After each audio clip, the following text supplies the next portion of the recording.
pounds from Lakewood, Colorado, Steve Dr. Death Williams. And here he comes, Dr. Death, Steve Williams, in a match that, boy, have we eagerly been anticipating. And, you know, as much as we've been looking forward to it, Bruno, you know that these two, Dr. Death and his opponent, Mr. Wonderful, have been waiting for it. It sort of had to happen, and here it is finally. Everybody's been waiting for this match. The fans have been waiting for it. We've been waiting for it. We've been talking about it now for a couple of weeks, I guess.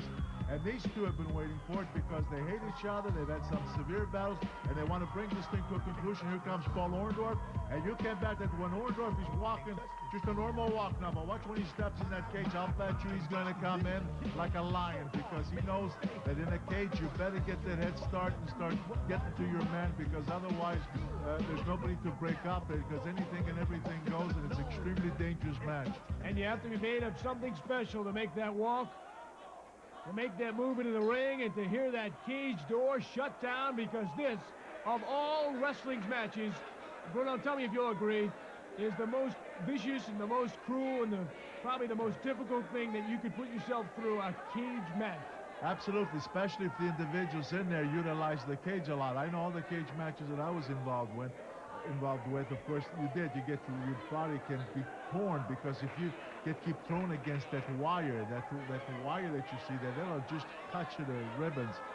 Surprising here is they're both being cautious in starting the match. They finally locked up and are going. I thought that when Orndorff was going to come in, I thought that either Williams was going to attack him as he came in or Orndorff was going to fly in and attack him. Instead, they measured each other well, and now the attack has finally begun. And Dr. Death going right after Mr. Wonderful early on, headbutt after the several rights to his face and another one. And of course, in the preceding weeks, we have seen very bloody battles, actually preceding months, really. This has been going on for some time, and just about every time, Bruno, it has wound up to be something you almost want to turn your head away from the set and not look at. It has been nasty. Absolutely, and right now, so far, they're using these different maneuvers on one another. They have not used the cage, but you can bet that as this thing goes, whoa, surprising. Trying to get out of there. He's going to end this one early, perhaps. Oh, he's pulled down by Dr. Death. Wow. Usually here, the third man in the ring is not the referee. It is our very, very courageous UWF cameraman. I am surprised that Orndorff tried to make that quick exit because if he succeeded, of course, it would have been great. He would have been the winner. But in talking to him and seeing him now angry and so forth, I'd have thought that there would be no attempt so early to get out because they each want to prove that they can do away with the other individual. You know what I'm saying? Yeah. And so that was a little surprising to me. Right now, also, they're kicking, they're punching, and there's the first shot, and it didn't work. I was going to say they hadn't really utilized the cage yet. But now Orndorff makes that first move, and you see Williams caught himself with his hands to keep distance so that his head wouldn't hit against that wired. I guess you couldn't really blame one of them for trying to make a quick exit. I mean, even these guys probably... do they enjoy this kind of match? What is the psyche? That's the objective, is to get out of the cage. Don't misunderstand. That's absolutely proper. But I just felt that with the hate between these two, I thought that before that they would even make an attempt, that they wanted to show the audience that they had control, that they you know what I'm saying? Yeah, there goes Dr. Death, just as we're talking about this, and Orndorff, does he have enough? No, he's got that leg. There's no way that Dr. Death's going to get out. Not as long as Orndorff's got a hold of that leg. He had the leg, but for a while he just had the tights, and it looked like Dr. Death might sneak out of there. Takes him to a suplex. Look at that. Turned it into a suplex. Now, if Orndorff can get up and deliver a couple quick knee drops or something on Dr. Death's head, he can walk right out of that cage. But Orndorff himself looks like he's very shaken, isn't he? Now, in this particular match, Bruno, there is no real gate that you're allowed to go out of. Some cage matches you can actually walk through the gate, but are they allowed out here? They're allowed anyway. They're allowed over the top. They can go through the door. Whichever way they choose, they can get out. And I must tell you something. I was involved in a lot of cage matches in my career. Is there a sleeper here coming up? Trying to get that out. Yes, he does. Hey, if he can succeed and put him to sleep with it, see what Williams did. Very smart. He ran with him right against that cage. Williams also took the brunt of that, Bruno, as his head hit the lower part of the cage. Craig and Bruno, we must take a break now, but we'll be right back. What? You think it's easy being Mr. Wonderful? Well, it's not true. People are always trying to throw me around. And to make sure that doesn't happen, I use Joe Weider's Total Arm Blaster. It's the best way I know to keep my arms pumped and strong. So if you want massive steel-like arms, do what I do. Blast away with the Total Arm Blaster. And here's the same number that I called. It's where all the UWF superstars train. It's the Power Shack Gym. And it tells everyone just how serious you are about working out. Now, the UWF, in an exclusive agreement with Power Shack, is selling these impossible-to-get rag shirts and bat shirts through this exclusive UWF offer.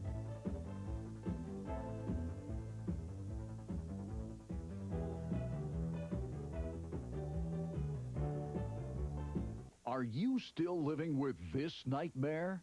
Over 1 million motorists have said never again. They've switched to Triple Edge, the world's first high-tech windshield wiper. It clears, it cleans, it wipes dry, all in a single pass. And Triple Edge wipers won't tear, dry rot, or freeze to your windshield. They're made from DuPont Nordell, used in radial tires, so strong that if they ever fail, we'll replace them free. Triple Edge gives you visibility through the heaviest downpour. It whisks away snow and ice. Even mud is no match for Triple Edge. They're only $19.95 a pair. Custom fit to install in seconds. No noise, no streaking, no smearing, no tearing. They're the last windshield wipers you'll ever buy.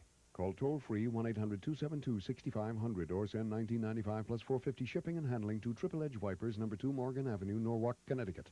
Please include your car's make, model, and year for the correct sizing.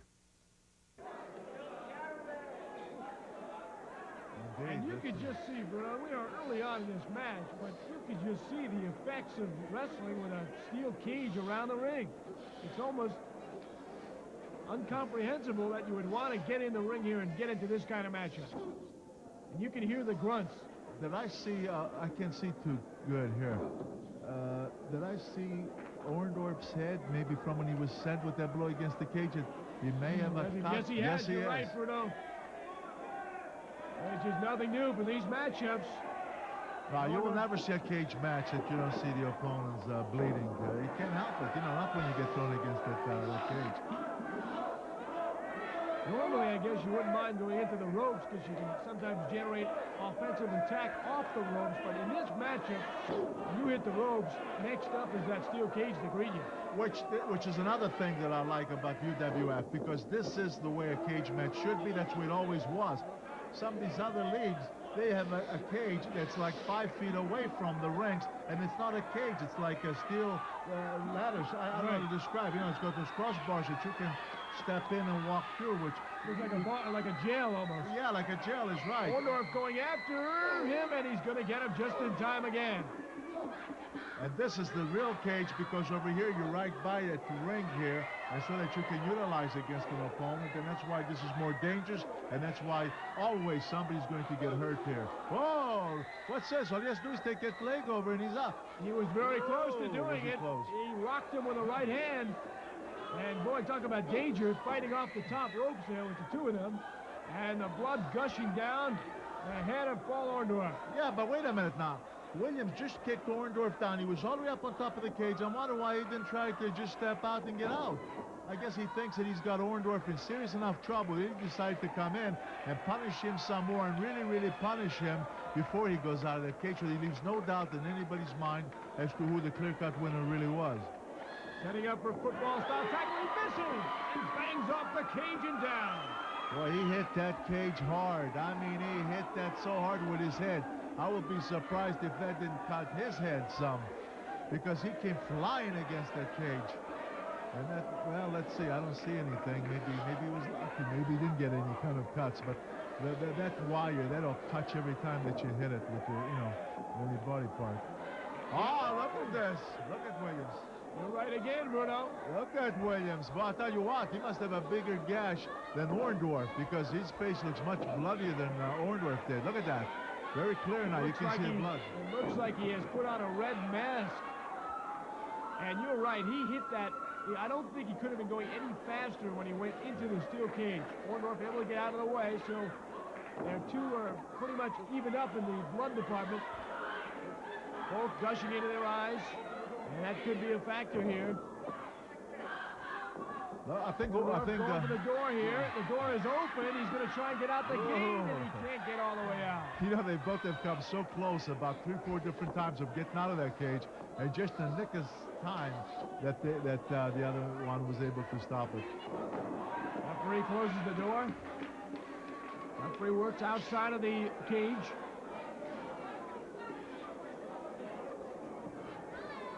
Well, this has been everything we expected once again here.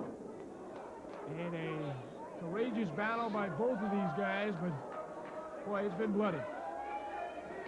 Well, of course, what can you expect in a cage match? That is it. Both of these guys are bleeding. Who knows by the time this match is over how much more damage they will have done to one another. And you know what? You don't know the damage. Oh, did you hear that? Did you hear the force he hit it with? The thing is, it's not just what happens here right now. Who's going to win, who's going to lose. It's how much permanent damage will they have done to one another. It can't get that bad.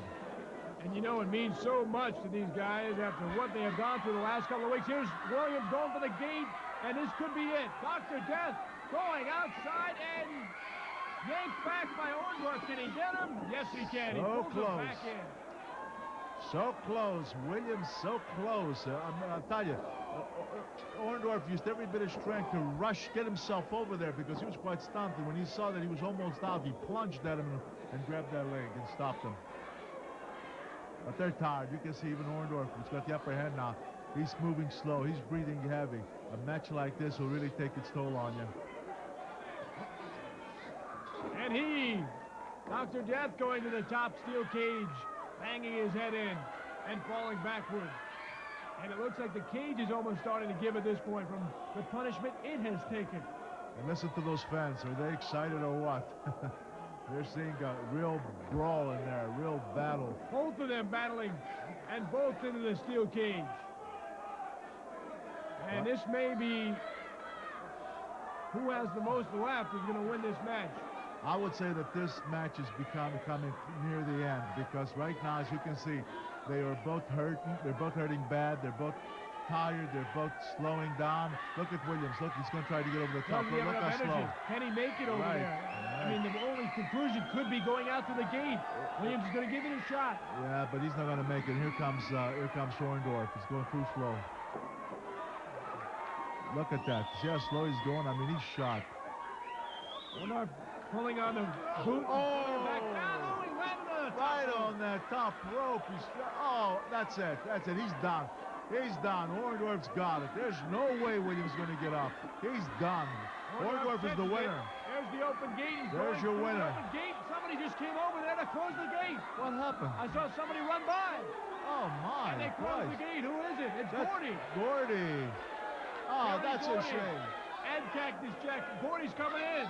Hey, wait a minute, though. They got to give Orndorff the winner. He was out. He was out there. Had it not been for Gordy, he would have been out. And now look at this. Cactus Jack making sure no one goes out now, and Gordy is in hammering away. Well, what happened to the referee outside the cage? I haven't seen him. There's not much you can do, really, because Cactus Jack is taking care of everybody who's trying to get into the cage area. This is really bizarre. A steel cage match when you're normally trying to get out, and the big concern now is who can get in to try and save Mr. Wonderful. Now there's Morocco. He's on Cactus Jack. They're outside battling. That might be enough to get the rock into this thing. 40 over there. 40 hammering away at Morocco as he tries to come into the ring. You know what happened here, I think, when the Gordy came in, I think that they must have nailed the referee from behind because the referee's no place to be seen, and because otherwise the referee would have done something about it. Morocco obviously right at home in this kind of environment. He's been in them before, and he's knocking Gordy into the cage. He knocked down Dr. Death. Still trying to recover his Orndorff. Cactus Jack outside with Chris Michaels. And just who do you keep your eye on here? Morocco into the cage. Morocco gets ridden by Gordy and Williams. And look at, now he's hurting. Oh my, look at. Orndorff still just cannot get up. Now look at, they're going out of the cage. Gordy and Williams. And Still don't unfortunately, see the referee. there's nothing the Rock and Mr. Wonderful can do about it. Here's Orndorff. Still bent over. The referee, I just seen the referee, looks like he's stunned. He must have just got up because he got hit and he's holding his head.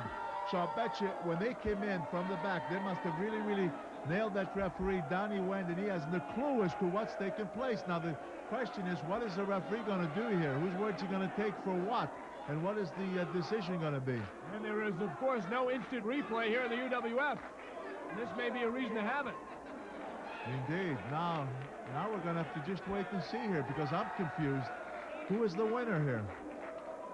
Well, in the match that we thought would end all, we are now left wondering, Bruno, because it appears it's going to have to be a double disqualification with the referee getting knocked out. Question marks continue with Orndorff and Dr. Death.